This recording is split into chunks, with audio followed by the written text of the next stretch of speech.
That's true, and we don't really have a plan. The mayor negotiated a change in the benefits for the firefighters and police. This is the pension that very few current firefighters and police have. It's just the ones who started prior to, I think, 90 or 93. Where the city pays approximately $20 million a year, and the actuarial estimate is that if it continues to spend $20 million a year into this pension fund, that things will work out. And that's the mayor has done that. I have on a couple of occasions proposed additional city money in the budget going into the pension fund. One time I think it was $145,000, another time it was $40,000. And I think that's a good idea because when you put the money in early, it can then earn investment income. And that will mean down the line, we have, as citizens, less to pay. And maybe that $20 million a year can be reduced. But that would be my plan. When there is a little extra money, throw it in the pension fund and chip away at it. The mayor's plan, according to the actuaries, should work. Thank you. Well, honestly, I wish I could say something, but I can't because I don't know. One of the things that struck me when I moved to Rhode Island, and maybe it's being basically from Brooklyn, one of the 5 boroughs, is that which our borough had 4 million people in. Coming to a state of 1 million people, we have 39 municipalities, 39 fire departments, 39 police departments, 39 everything. And I've heard of this plan about putting things in quadrants, and only somebody who's an outsider. I say 18 years in Rhode Island, you're still an outsider, I get that. I feel the same way in Brooklyn, so if you had 18 years, I'm not sure you'd be a Brooklynite. But I don't get it. And I think the state has faced the same problem. So Councilman Stykos has good information and good opinions. If I were on the city council, I think I'd want to start looking closely at the budget, which to the council's credit and to Mayor Fund, they just got an award for transparency in the budget. But I've seen the budget, it's this thick, and I've actually used the index to look up information. I'm sure somewhere in there you could find some money, and I kind of look at budgets the way I look at my home budget. I try to know where everything is. So I don't have an answer, and unless we become 4 quadrants and everybody merges together, which I guess will never happen, some unpleasant decisions have to be made, like Governor Raimondo made with the pension for teachers. So I'm sorry I don't have a better answer, but I try to learn. Thank you.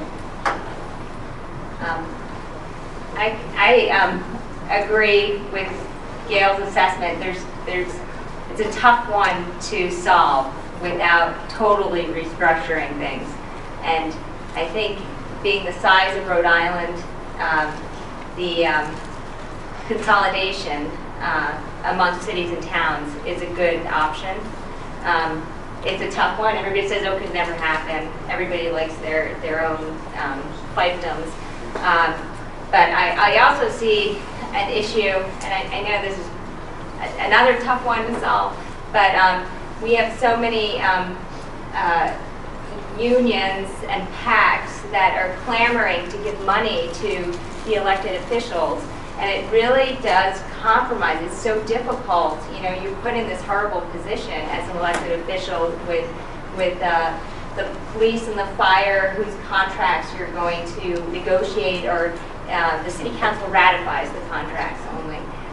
But still, you feel a little beholden to them if you've taken the maximum contributions.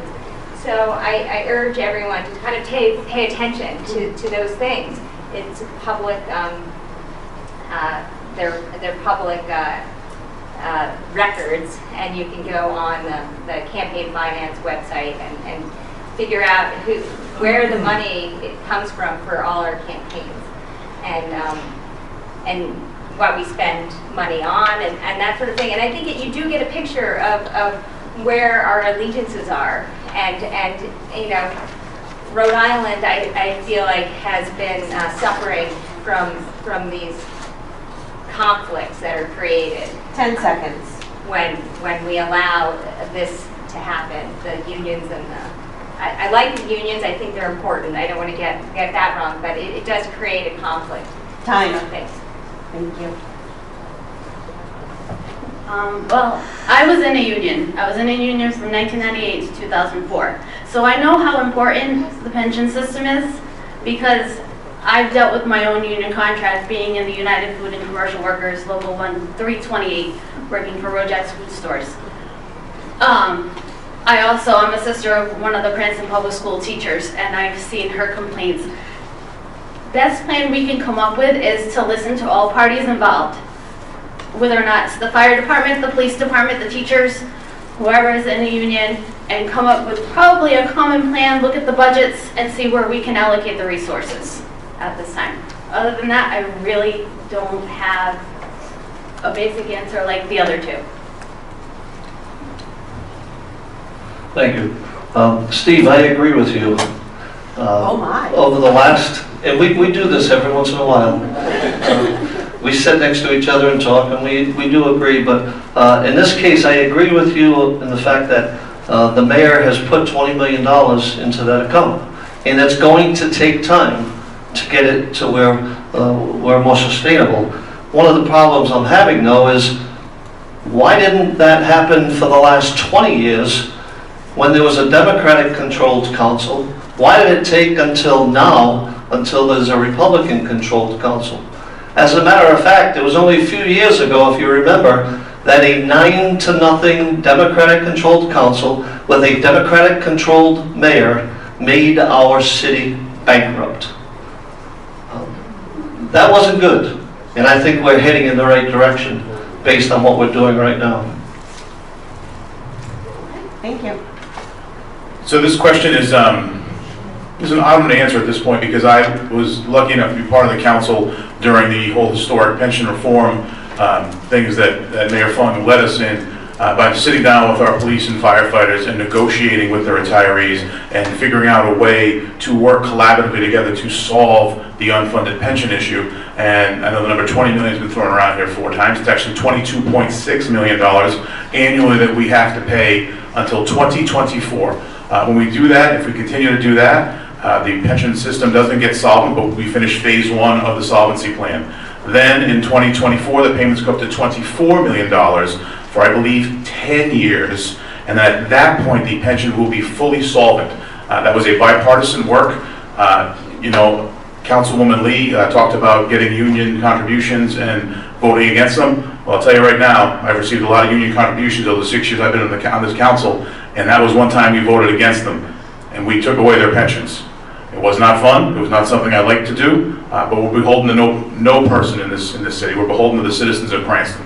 So if we continue to make sure we fund that pension fund at 100%, it will be solved. And we did that collaboratively. We worked together, Republicans and Democrats, 4 years ago, 3 years ago, 3 and 4 years ago, because it took a little while.